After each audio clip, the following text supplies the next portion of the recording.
He thought I'd just cry and sign the divorce papers. I took the $3 million and sent his mistress's nudes to her husband instead. We'd been married for 12 years. My husband, Jason, had a 6-figure income, a beautiful home, a stable life, and apparently a crush on the new receptionist. Her name was Diane. She was nearly 40, not particularly attractive, and definitely not more charming or stylish than me. But somehow, in just 6 months, she became his emotional sanctuary. That's what he called it. I was exhausted, so when he finally said, "Emma, let's get a divorce. I'll leave you the house, the car, everything. Just let me go," I simply looked at him, lowered my eyes, and said, "Okay." The next morning, I marked the calendar. Exactly 30 days until our divorce would be finalized. Only 40 minutes had passed since he confessed he'd been cheating, and I'd already handed him the divorce agreement. The terms? I'd keep the house, the car, and full custody of our son. Jason would transfer a one-time payment of $3 million as compensation and child support. In return, I promised he'd never hear from us again. He was on a conference call when I slid the document across the table. His expression shifted for a second when he saw the word divorce, but he quickly masked it and gave a faint nod. I packed his bags myself. 3 large suitcases. I even included his childhood photos from the attic. And when I found our wedding photo, I stared at it for a long time. In that picture, we were both laughing under golden sunlight.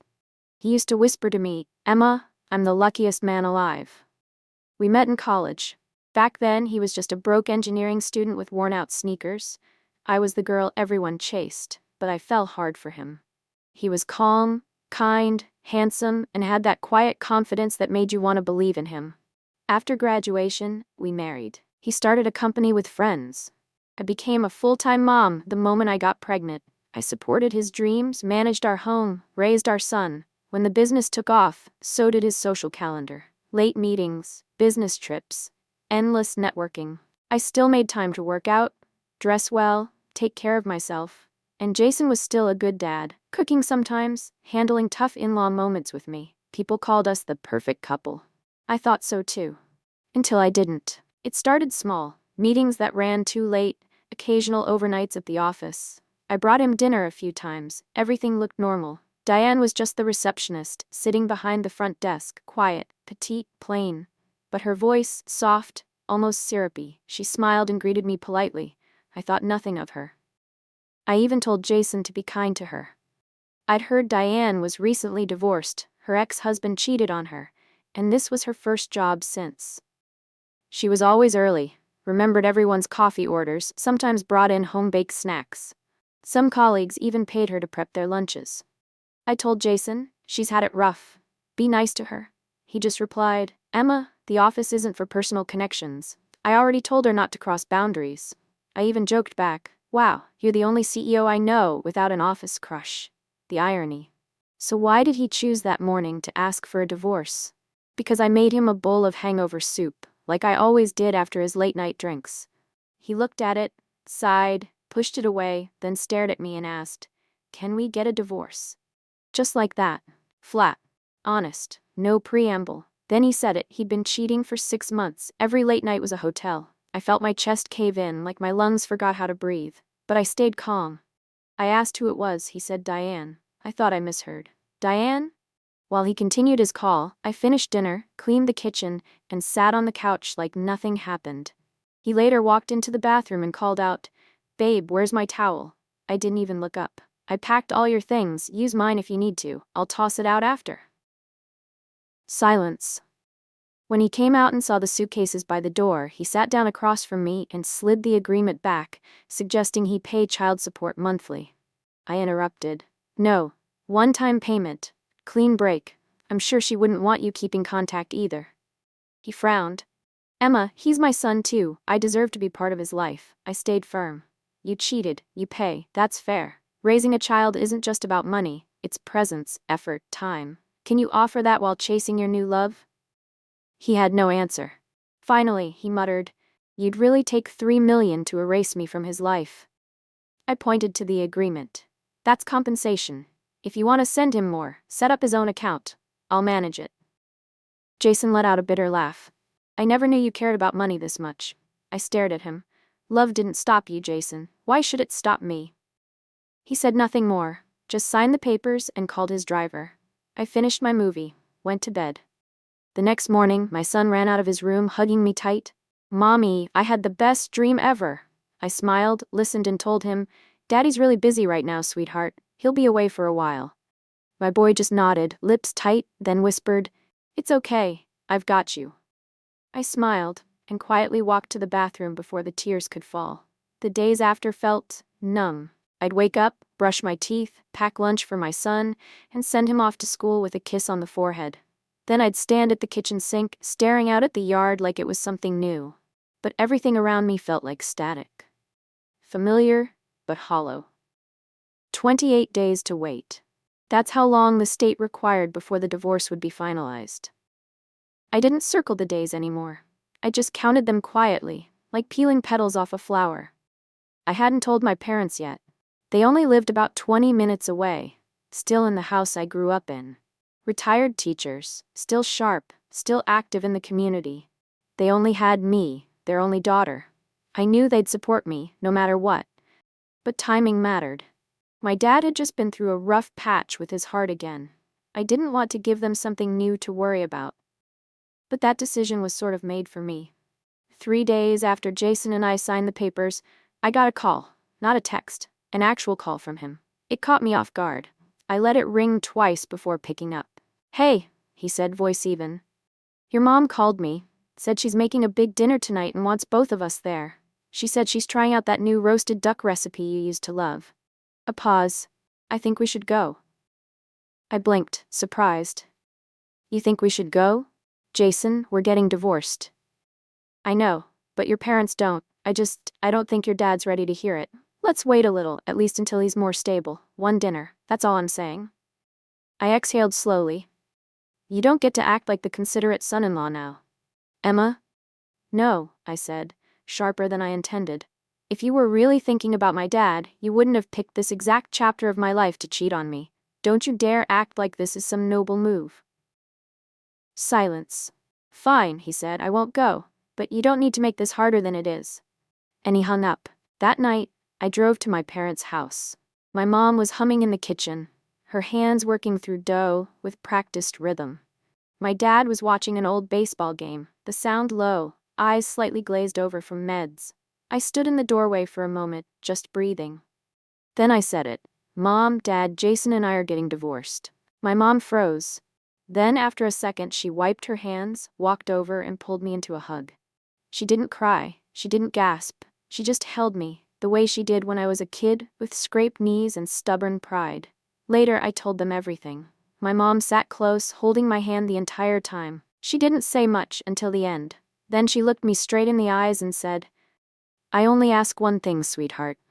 What is it? If you've decided to walk away, then never turn around, no matter what he says. I nodded, tears threatening to spill. My dad came into the room a little while later and handed me a red envelope. What's this? I asked. A celebration, he said softly. A new beginning deserves something sweet. I didn't even open it until I got home. Inside was a check and a handwritten note that just said, We're proud of you. A few days later, I booked a solo trip. Nothing fancy, just a week by the coast. Long walks, simple food, strangers with kind faces. I journaled for the first time in years. I watched kids build sandcastles and elderly couples hold hands like it was second nature. By the time I came back, it was 22 days left. I wasn't healed, but something inside me was at least still. The next week, my son's birthday came around. Jason didn't call. He didn't ask if we needed anything. But that night, I got a bank alert. He'd transferred $7,000 to our son's savings account. The note just read, for his birthday, make it special. I didn't reply. Instead, I took our son to a local toy shop and told him he could pick out anything he wanted. He chose a dinosaur that roared when you pressed its chest and a set of glow-in-the-dark stars. That night, we stuck them on the ceiling together. Before he fell asleep, he whispered, Can we keep these stars up forever? I smiled. Yes, baby, we can. I was ready to move. A little cafe near the neighborhood was up for lease. It had the exact charm I'd been looking for. Corner windows, chipped wooden tables, faded checkered tiles. I signed the lease before I could talk myself out of it. Within days, I was knee-deep in paint samples, sourcing beans, and scribbling menu ideas on the back of receipts. Every hour I spent there made me feel like I was building something that no one could take away from me again. And then came the call. A cheerful voice. "Hi, is this Emma? I used to work at Jason's company. I'm not calling for him, I swear. It's Trish. He used to bring us those amazing tea cakes," I laughed. "Oh, hey Trish, long time."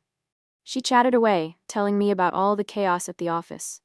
How the woman Jason had been seeing, Diane, had suddenly been promoted. How the energy shifted. How things felt weird now. "And I just wanted to say," she added, "you were like the heart of that place. Even if you weren't technically staff, it hasn't felt the same without you." I didn't say anything for a moment. Then thanks. That means a lot. As we hung up, I realized something. I used to think I lost everything when the marriage ended. But maybe, just maybe, he did too. It started with a message. No name, just a flower emoji as the profile pic and a single text. I stared at it for a while, thinking maybe it was spam or someone from one of those old high school group chats. But something felt off. I tapped into the chat. We hadn't spoken in over 2 years, but clearly we'd connected once. My chest tightened. Then came the second message. "Feeling proud of yourself, huh?" That was all it took. My stomach flipped. I didn't need to guess. I knew. It was her. The woman Jason had been seeing, the one he claimed it just happened with. The woman I never met but imagined 100 times. I took a deep breath and sent a simple, "Who is this?" Her reply was instant. "No matter what you try, he'll always come back to me." Attached was a photo. I didn't want to open it. But I did. Jason, shirtless, asleep in a hotel bed, a woman's manicured hand sprawled across his chest. The date was time-stamped, bold red digits in the corner. May 16th, 2023. I dropped the phone. That was the day my dad had his first major heart surgery. I remember Jason saying he had to fly out for a last-minute investor meeting and couldn't be at the hospital. He'd video called me later that night, voice calm, comforting, telling me to rest, that things would be okay. And I believed him. I let him see my puffy eyes, my fear, my trembling hands. I thought I was leaning on my husband. Turns out I was crying into a lie. More photos followed, one on the anniversary of our wedding, another, horrifyingly, on our son's birthday. Every time I thought he had just made a mistake in the last few months, the timeline rewrote itself. He had been cheating for over 1.5 years. He was with her long before he ever admitted it to me. I ran to the bathroom, retching. It wasn't even heartbreak anymore, it was betrayal in its rawest form. And yet, I didn't scream. I didn't throw things. Instead, I collected every photo she sent, screenshotted every message, saved it all into a folder titled simply, Receipts. I wasn't going to use it to win him back. I was going to win my peace, with proof in hand, in case I ever needed it. Because one thing became clear. She was unhinged. No one with true confidence sends those kinds of messages. No woman secure in her place tries to shake the wife who already walked away. Unless she knew Jason still had one foot in my world. That's when it clicked. She wasn't trying to gloat. She was trying to provoke. She wanted me to flip out, show up at Jason's office, call him, shout, cry, embarrass myself so she could sweep in, calm and collected, and say, "See, that's why he left her." But I wasn't giving her the show, not when I had something better. Truth. That night, I dug deeper. Hired a small private investigator recommended by a friend. Nothing dramatic, just facts. If she was trying to play games, I needed to know what I was really dealing with. 3 days later, I got the report. Her name wasn't Diane, it was Melissa R. Clark, age 41, married, with a 12-year-old son, still officially living with her husband in a suburb about 40 minutes away. She'd been posing as a single woman at Jason's company, apparently even claimed her divorce had been finalized years ago. Her husband, a blue-collar worker with no idea his wife had been spending nights at city hotels. Or maybe he did. Maybe he just never had proof. Until now. I sat back, staring at the manila envelope the PI handed me. There were photos, printed emails, even an old Facebook profile that still listed her as married. Her wedding anniversary? May 17th. The day after she was in that hotel bed with Jason. It was all so absurd, I almost laughed.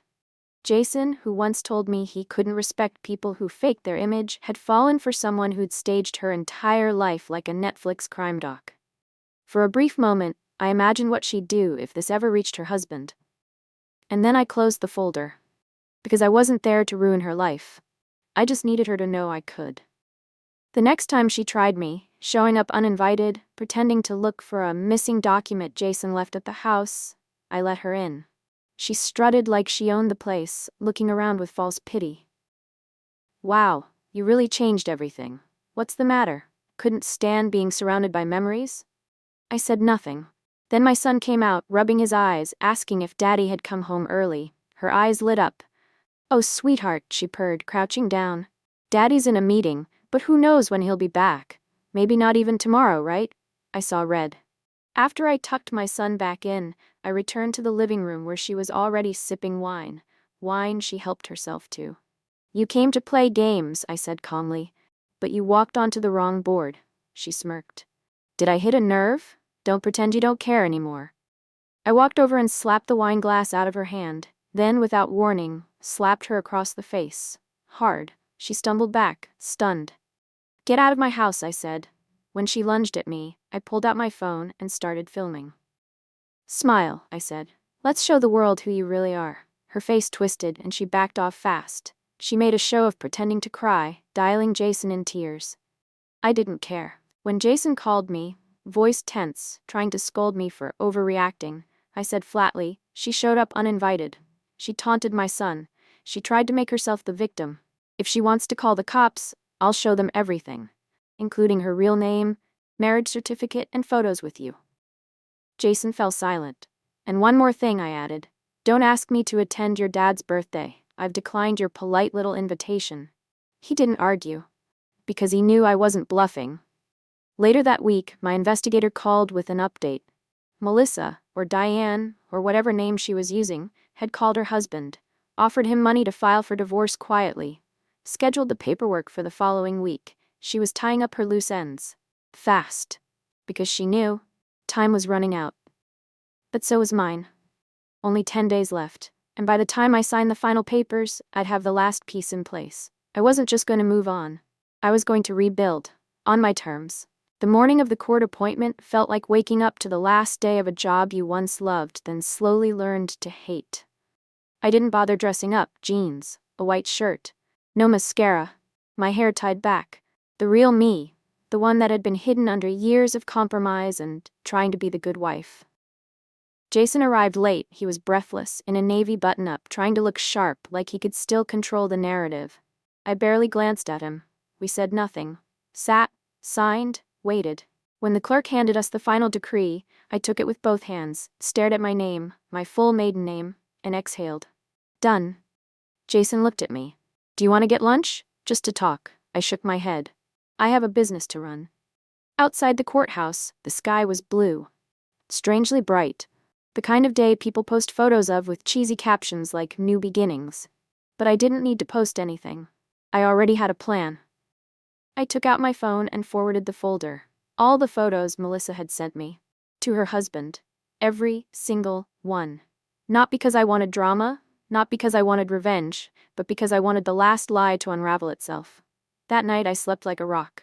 A few weeks later, Trish came to the cafe again. This time, her arms were full of snacks and a smug grin. You will not believe what happened, she said, barely containing herself. Melissa got exposed at the office. Her husband showed up, screamed his lungs out, called Jason a homewrecker, waved around a bunch of pictures. Some of them I wish I could unsee. I raised an eyebrow.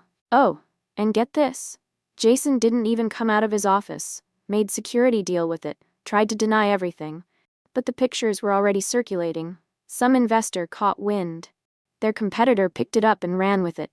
She dropped her voice to a whisper. He lost the sponsorship deal, had to pull down all his ads. They're calling it a PR crisis. And Melissa? She's gone, like disappeared, gone. She paused, waiting for my reaction. I simply stirred my coffee. Wow, she said. Not even a smirk? You're a stronger woman than me. It wasn't about strength.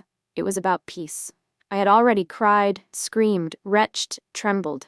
Now there was just quiet. The kind of quiet that only comes after a storm you survived with nothing but your spine and your dignity.